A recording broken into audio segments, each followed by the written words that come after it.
तेरे दिल को दिल लगी न लगे, दिल लगी भी तेरे दिल को दिल लगी न लगे, वफाओं की हमसे तवक्को नहीं है, वफाओं। হ্যালো সবাইকে, কেমন আছো তোমরা সবাই? আশা করি খুব ভালো আছো। তো গুড মর্নিং। আমি সকাল সকাল একটু ছাদে চলে এসেছি, স্নানও করে নিয়েছি আজ, যদিও একটু পরে রান্নাবান্না করার পরে আমাকে আবার স্নান করতে হবে, কারণ মার কেমো চলছে আর এই টাইমে তো রান্নাবান্না কি কোনো কাজই করতে দেওয়া যাবে না, ফুল রেস্ট। তো সে ফুল রেস্টে আছে আর সব কিছু আমাকে করতে হয়, তো আমি মোটামুটিভাবে আস্তে আস্তে করছি। তো চলে এসেছি তোমাদের কাছে একটা ব্র্যান্ড নিউ ব্লগ নিয়ে, যে কেমন চলছে আমার লাইফ, কিছু লাইফ আপডেট। আর আস্তে আস্তে তোমরা দেখতে পাবে আলিয়াকে। সোডিয়াম গলাটা একটু খারাপ, কারণ মার সাথে আমি ওটা অসুস্থ হয়ে গেছিলাম, আমার প্রচণ্ড জ্বর এসেছিলো, সর্দি কাশি সব কিছু একদম অবস্থা নাজেহাল হয়ে গেছিলো। তো চলো আর দেরি না করে শুরু করা যাক আজকে ব্লগ। দেখি কি অবস্থা, আজকে মার কন্ডিশন কী হয়, কারণ কালকে রাত থেকে একটু শরীরটা খারাপ খারাপ বলছে। তো চলো দেখতে থাকি আজকের ব্লগ, সারাদিন কেমন কাটে আর মা যেন সুস্থ থাকে। তো আর দেরি না করে শুরু করা যাক। আর যদি ভালো লাগে ব্লগটা অবশ্যই চ্যানেলটা সাবস্ক্রাইব করে নেবে, ভিডিওটা লাইক করবে, কমেন্ট করবে, জানাবে আমাকে কেমন লাগছে, আর ফুল আপডেট আমি দিতে থাকবো। তো চলো আর দেরি না করে শুরু করা যাক। তো আমিও রোজ সকালে মাকে যা দেওয়া হয় সেটার থেকেই খাই, মানে মায়ের সাথে সাথে আমিও সেই খাবারটাই খাই, কিন্তু আজকে আমার ইচ্ছা করছে না মিলেট খেতে। মাকে মিলেট দিচ্ছি কারণ ওটা ইজিলি ডাইজেস্ট হয়ে যায়। তো আমিও তার জন্য মিলেটই খেতাম, কিন্তু আজকে আমার খেতে ইচ্ছা করছে না। তো আজকে ভাবছি আমি অন্য কিছু করবো, আমি একটু গোলা রুটি আর কফি করে নেবো। তো মার মিলেটটা হচ্ছে আর আমি তার মধ্যে আমার খাবারটা করে নিই। তো এই যে এখানে মিলেটটা বসিয়ে দিয়েছি, হতে থাকুক, আর তার মাঝখানে আমি একটু আমার খাবারগুলো রেডি করে নেব। তো আজ মায়ের শরীরটা ভালো না, সকাল থেকেই বমি করছে, বমি পাচ্ছে, কালকে রাত থেকে এটা হচ্ছে, বমি করছে। তো এখন মিলেট দেওয়ার আগে আমি ভাবলাম একটু আদা গরম জল দেওয়া যাক, কারণ আদা অনেক কন্ট্রোল করে ভমিটিং, নশিয়া যেটা ফিল হয়। তো তার জন্য আমি একটু প্রথমে আদা গরম জল দিয়ে দিই, আদা জল দিই, তারপরে আমি খাবারটা দেবো ভাবছি। তো প্রথমে সেটাই আগে করে নিই, তারপরে খাবারটা দিচ্ছি। এই যে এগুলো কেমন আছো এখন?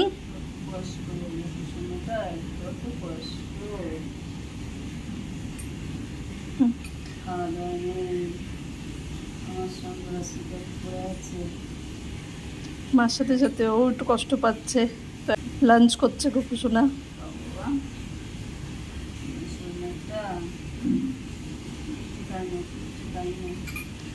এখন কেমন লাগছে মা? ভালো লাগছে।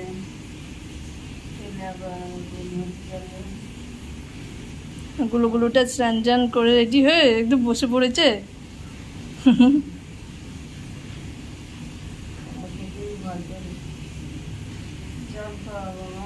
খেতে তো একটু হবেই, না খেলে কি করে হবে? ইচ্ছে করে না তো, একটু খেতে হবে। এখন তাড়াতাড়ি খাবার দিয়ে দিই। ঠিক আছে দাও বাবা। তো লাঞ্চ শেষ করে আমি একটু ছাদে এলাম, আমার স্নান টান হয়ে গেছে, মাকে লাঞ্চ করালাম। তোমাদেরকে সকালবেলা বলেছিলাম যে আজকে মায়ের শরীরটা ভালো নেই, কালকে রাত থেকে অনেক বমি করছে, কিছুই খেতে ইচ্ছা করছে না। তো সকালবেলা তার জন্য আমি তোমার আদা জলও দিলাম, কিন্তু তাতেও কোনো কাজ হয়নি। 2টো করে ওষুধ দেওয়া হচ্ছে অ্যান্টিমেটিক, তাতেও কোনো কাজ হচ্ছে না। তো তারপরও যখন জিঞ্জার মানে ওয়াটার দিলাম, তারপরেও বমি করেছে, আবারও খেতে পারেনি। তো জুস টুস দিয়েছিলাম, সেগুলো সব বমি করে দিয়েছে।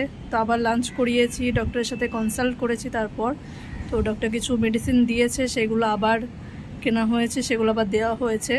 এখন পুরো একটা খাট মেডিসিনে হয়ে গেছে, মেডিসিন দিয়ে ভরে গেছে। এত মেডিসিন খেতেও তারও সমস্যা হচ্ছে, আর আমার খাওয়াতেও ভালো লাগছে না যে এত মেডিসিন খেতে হচ্ছে, খাবারের থেকে মেডিসিন বেশি। তো যাই হোক, এটা তো জানতামই, প্রবলেমটাই এমন, এই রোগটাই এমন যেটা এত ভয়ঙ্কর, তার ট্রিটমেন্টও আরও ভয়ঙ্কর। এটা আমি মানে বিইং এ ডক্টর, এটা আমার জন্য আরও বেশি ডিফিকাল্ট হয়েছিল জানার পরে, যে ট্রিটমেন্টটা অনেক বেশি পেইনফুল হয়, অনেক বেশি কষ্টকর হয়। এই সবগুলোই কেমোর ওষুধেরই সাইড ইফেক্ট, যেগুলো এতদিন ধরে কম হচ্ছিল, কিন্তু যত দিন যাচ্ছে day by day side effect আরও বাড়ছে, কারণ ডিউরেশনও বাড়ছে না, তুমি ওষুধ বেশি নিচ্ছ, তো আস্তে আস্তে সেগুলো সব বেড়ে যাচ্ছে সাইড ইফেক্টগুলো। তো এখানে আর কিছু করার থাকে না, এখানে যতটুকু আমরা কন্ট্রোল করতে পারি ওষুধ দিয়ে ততটুকু করতে হবে, আর বাকিটা এভাবেই চালিয়ে যেতে হবে, কারণ এই ট্রিটমেন্টটা এরকম হবে। তো যাই হোক, এখন লাঞ্চ টাঞ্চ করিয়ে দিয়ে আমি একটু ছাদে এলাম, ভাবলাম তোমাদের সাথে একটু কথা বলি, কারণ আমি একদম সময় পাই না। সকাল থেকে দুপুর অবধি আমার অনেক তাড়াহুড়োই মানে কাজ করতে করতে কাটে। আর আজকে তো আরও বেশি একটু স্ট্রেসে ছিলাম, যেহেতু মার শরীরটা একটু খারাপ। তো আপাতত মার শরীর এরকমই চলছে, একদিন ভালো থাকছে আর একদিন খারাপ থাকছে, এভাবেই চলছে। তো তার মধ্যে দিয়ে আমাদের নর্মাল লাইফও লিড করতে হবে, কারণ এটা একটা লম্বা জার্নি। আর মা মনে করছে যে তার এই সমস্যার জন্য হয়তো আমাদের নর্মাল লাইফ হ্যাম্পার হচ্ছে, তো সেটা কখনোই না, তার হেলথ সবার আগে। তো আমি অনেক নিজের সাথে কথা বলেছি, অনেক মানে নিজেকে বুঝিয়েছি, অনেক কাম রাখার চেষ্টা করছি, অনেক স্ট্রং রাখার চেষ্টা করছি। তোমরা অনেকেই অনেক প্রে করছো, অনেকে অনেক আশীর্বাদ করছো যাতে তাড়াতাড়ি সুস্থ হয়ে যায়। Thank you so much. আমি অনেক মানে ব্লেসড যে আমার সাথে এত লোকের আশীর্বাদ আছে, এত মানুষ আছে আমার সাথে। অবশ্যই আমি এই যুদ্ধে জয়ী হব। আর মানে আমি অনেক জেদি টাইপের, আমি যেটা ভাবি সেটা আমি করেই তাই ছাড়ি। তো আমিও একটা জেদ ধরে নিয়েছি যে মাকে সুস্থ করেই তারপর এখান থেকে যাব, ঠিক করে নিয়েই যাব। আমি জানি না কীভাবে, কিন্তু ঠিক হতে হবে। তো কৃষ্ণ, তোমরা জানো শ্রীকৃষ্ণেরও জীবন এমন ছিল, তার জীবনে থেকে যন্ত্রণা হয়তো কারুর জীবনে নেই। তার জীবনটা ভালো ছিল না, সব দিক থেকে তার কষ্ট ছিল, কিন্তু তবুও সে সব সময় মুখে হাসি রেখে সব সমস্যার সম্মুখীন হয়েছে, সব বাধা বিপত্তি কাটিয়েছে। তো আমিও সেটাই মেনে নিয়েছি, সেই পথে আমি অনুসরণ করতে চাইছি যে আমার জীবনের এই বড় সমস্যা আমি হাসি মুখে পার করব। আমি কোনো সময় ভেঙে পড়বো না, কোনো সময় আমি মানে হোপলেস হব না, সবসময় স্ট্রং থাকবো, হাসি মুখ নিয়ে আমি লড়াই করে যাব। আর আমি সুস্থ করেই যাব মাকে। আর মাকে কখনো ফিল হতে দেব না যে অ্যাবনর্মাল কিছু হয়েছে, মার অনেক বড় কিছু হয়েছে, এই জিনিসটা আমি ফিল করতে দিতে চাই না। তো তার জন্য আমি চাই যতটা পারি যেন নর্মাল থাকি, নর্মাল থেকে তাকে বোঝাই যে না, সব ঠিক আছে। তো এইভাবে এখন চলছে দিনকাল। তো বাংলাদেশ ছাড়ার সময় তোমাদেরকে একটা কথা বলেছিলাম যে কিছু সারপ্রাইজ আছে বা কিছু টুইস্ট আছে যেটা ব্লগে তোমরা দেখতে পাবে। আর সবাই কমেন্ট করো যে তোমাকে তো দেখতে পাবো, কিন্তু আলিয়াকে কিভাবে দেখবো, আলিয়াকে অনেক মিস করব। তো তোমরা চিন্তা করো না, আমার লাইফে তো এখন হসপিটাল রুম এরকমই থাকছে, কিন্তু তার সাথে সাথে ব্লগে আরেকজনের লাইফও তোমরা দেখতে পাবে।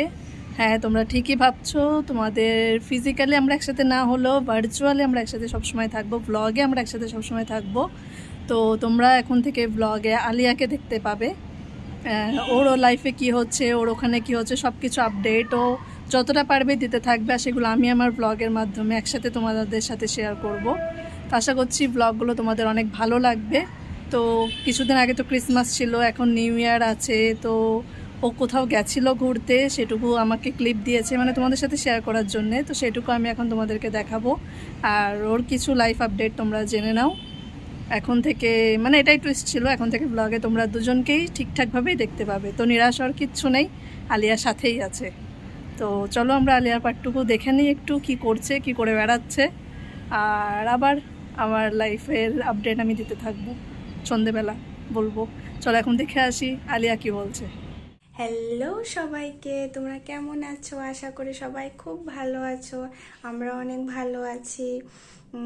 এখন তো আর আমাদের একসাথে ভিডিও করা হয় না, আমরা পাশ করে গেছি, তো যার যার বাসায় চলে এসেছি।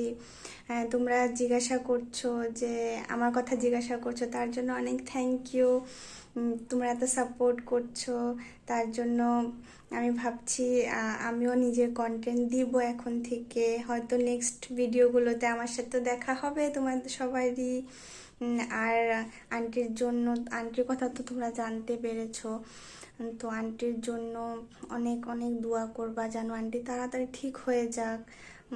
অনেক দোয়া করবা যেন তাড়াতাড়ি ঠিক হয়ে যাক আন্টি। আমরা অনেক দোয়া করছি, আমাদের জন্য দোয়া করবা যেন আমাদের এক্সামও ক্লিয়ার হয়ে যাক। আর টুকুই। আর আমি ক্রিসমাস ইভিনিংয়ে একটু ঘুরতে গেছিলাম, তো তোমাদের সাথে ওগুলো একটু শেয়ার করছি, আশা করি তোমাদের ভালো লাগবে। ভালো থাকবা, থ্যাংক ইউ। दिल लगी कि तेरे दिल को दिल लगी न लगे, दिल लगी कि तेरे दिल को दिल लगी न लगे। वफाओं की हमसे तवक्को नहीं है, वफाओं की हमसे তো ওইদিকে তো দেখে নিলে আলিয়া কীভাবে আইসক্রিম খাচ্ছে। ওকে আমি বলেছি যে তুই একা একা আইসক্রিম খাচ্ছিস, আসার সময় আমার জন্য পিঠে বানিয়ে নিয়ে আসবি। তো আসবে এফএমজি দিতে, কলকাতাতেই সেন্টার নিয়েছে, তো তখন আমরা পিঠে খাবো ওর সাথে। তো এখন আমি উঠে গেছি, সন্ধে হয়ে গেছে, আর একটু চাটা করবো। জানোই মা সারাদিন এমন কিছু খাইনি, তো এখন একটু আদা চা করে দেবো, সাথে আমিও একটু আদা চা খাবো। তারপরে একটু পড়াশোনা করতে হবে, একটু ভিডিও দেখতে হবে, কারণ এফএমজি আসছে, তো সব দিকটাই আমাকে ব্যালেন্স করতে হবে। তো এখন একটু চা করি, তারপরে আবার রাতের খাবার করবো, পড়াশোনা করব। তো চা খেয়ে নিই আগে। কেমোথেরাপি তো এই আমি আমার জন্য একটু ব্ল্যাক কফি নিয়ে এসেছি, আর মায়ের চাও রেডি, মা খাচ্ছে। সারাদিন পরে একটু মুড়ি টুড়ি খাচ্ছে, সারাদিন তো কিছু খাইনি। তো আমি আমার ব্ল্যাক কফিটা একটু এনজয় করি, খাই, একটু শান্তিতে আমার স্ট্রেস রিলিফ করি। তো এখানে মেহেদি এসেছিলো কিছু কাজে, ওর একটু বাবার শরীর খারাপ ছিল, তো আমরা একটু দেখা করতে গেছিলাম, আমরা একটু বেরিয়েছিলাম, সেই ফাঁকে আমার একটু রিফ্রেশমেন্ট হয়ে গেল। তো ব্লগটা এখানেই শেষ করছি, তো ভালো থেকো, টাটা। वफाओं की हम